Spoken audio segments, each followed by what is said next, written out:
गलसुआ यानी कि कर्णमूल शोथ, जिसे मम्स भी कहते हैं।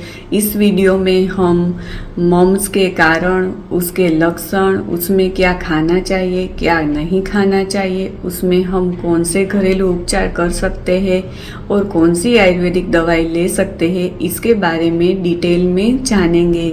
नमस्कार, मैं हूँ डॉक्टर रीमा। अगर आप मेरी चैनल पर नए हो तो मेरी चैनल को सब्सक्राइब जरूर करिए।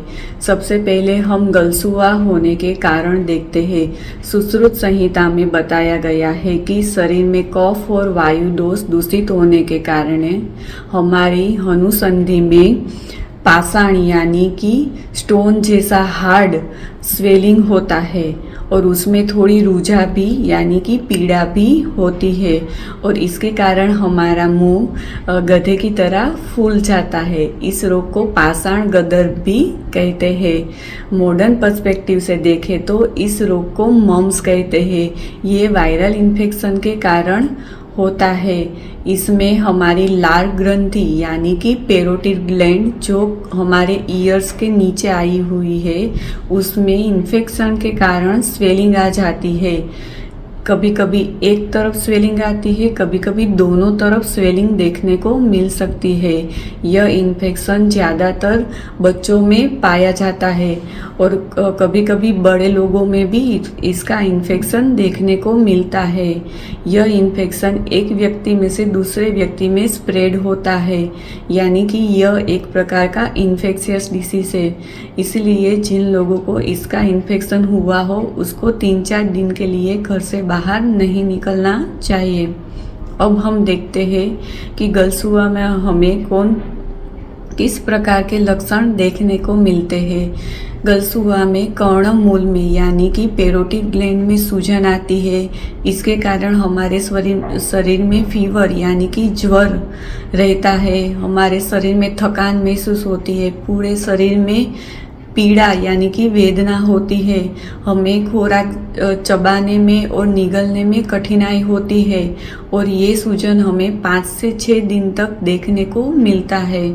अब हम देखते हैं कि हमें क्या नहीं खाना चाहिए। जब भी कोई इन्फेक्शन होता है तब हमें ठंडे पदार्थों का सेवन नहीं करना चाहिए। ठंडे पदार्थों में आइसक्रीम है, कोल्ड ड्रिंक्स है या फिर दूध कोल्ड ड्रिंक्स है, इसका सेवन हमें बिल्कुल भी नहीं करना है।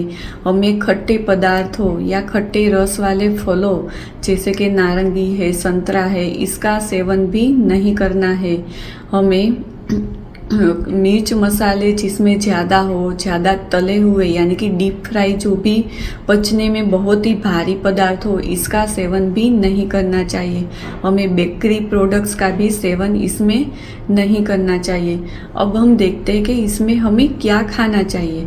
हमें जो पचने में हल्का हो, घर का बना गर्म भोजन ही लेना चाहिए। अगर चबाने में और निगलने में ज़्यादा कठिनाई होती हो तो हमें सूप लेना चाहिए, लिक्विड डाइट लेना चाहिए। हमें दाल चावल या खिचड़ी खाना चाहिए और गुनगुना पानी ही दिन में 5-6 बार पीना चाहिए और पानी का भी ज़्यादा सेवन करना चाहिए, जिससे इन्फेक्शन यूरिन के द्वारा शरीर से बाहर निकल जाए। अब हम देखते हैं कि इसमें हम कौन से घरेलू उपचार कर सकते हैं। पहला, हमें इसमें नमक और हल्दी वाला गुनगुना पानी बनाना है। फिर उसके करारे सुबह शाम 2 बार करने हैं। इससे जो हल्दी है इसके कारण हमारे शरीर में इन्फेक्शन कम होता है और नमक के कारण सूजन भी कम होती है। दूसरा, हम नमक को तवे पे हल्के सेक लेना है। उसके बाद उसको कपड़े में बांधकर उसकी सिकाई हमें जहाँ पे सूजन हुई है वहाँ पे करना है। गलसुआ में कभी भी ठंडी सिकाई नहीं करनी चाहिए क्योंकि ऐसा करने से सूजन बढ़ जाती है। इसीलिए गर्म सिकाई करनी चाहिए। हमें हल्दी वाला गुनगुना दूध सुबह शाम 2 बार पीना चाहिए। अब हम देखते हैं इसमें हम कौन सी आयुर्वेदिक दवाई ले सकते हैं। हम संसमनी वटी, जिसमें गुड़ुचि यानी कि गिलोय मेन इंग्रेडिएंट है, गुड़ुचि शरीर में इन्फेक्शन को दूर करने वाला और शरीर में इन्फ्लामेशन यानी कि सूजन को दूर करने वाला है। इसीलिए हमें संसमनी वटी एक एक गोली सुबह शाम गुनगुने पानी के साथ लेनी चाहिए। दूसरा, हमें ताली आदि चूर्ण आधा चम्मच और उसमें एक चुटकी जितना त्रिकटु चूर्ण मिला के उसमें 1 चम्मच शुद्ध मध मिला के उसको अच्छे से मिक्स करके सुबह शाम उसका सेवन करना चाहिए। पर ये चूर्ण का प्रयोग आपको 12 से 14 दिन ही करना है, क्योंकि त्रिकटु चूर्ण बहुत ही गर्म तासीर वाला है, इसलिए हम उसका सेवन ज़्यादा समय तक नहीं कर सकते। तीसरा, हमें दसांग लेप जो हमें कहीं भी मेडिकल स्टोर पे मिल जाएगा उसकी 1 चम्मच लेके गर्म पानी में उसको मिक्स करके उसका थिक पेस्ट बनाना है। फिर दसांग लेप का गाढ़ा लेप हमें जहाँ पे सूजन है वहाँ पे अच्छे से लगाना है। फिर 1-2 घंटे के बाद गुनगुने पानी से उसको वॉश कर लेना है। ये उपाय करने से आपको गलसुआ में अवश्य लाभ मिलेगा। ऐसे ही वीडियो देखने के लिए मेरी चैनल को लाइक, शेयर और सब्सक्राइब जरूर करिए। धन्यवाद।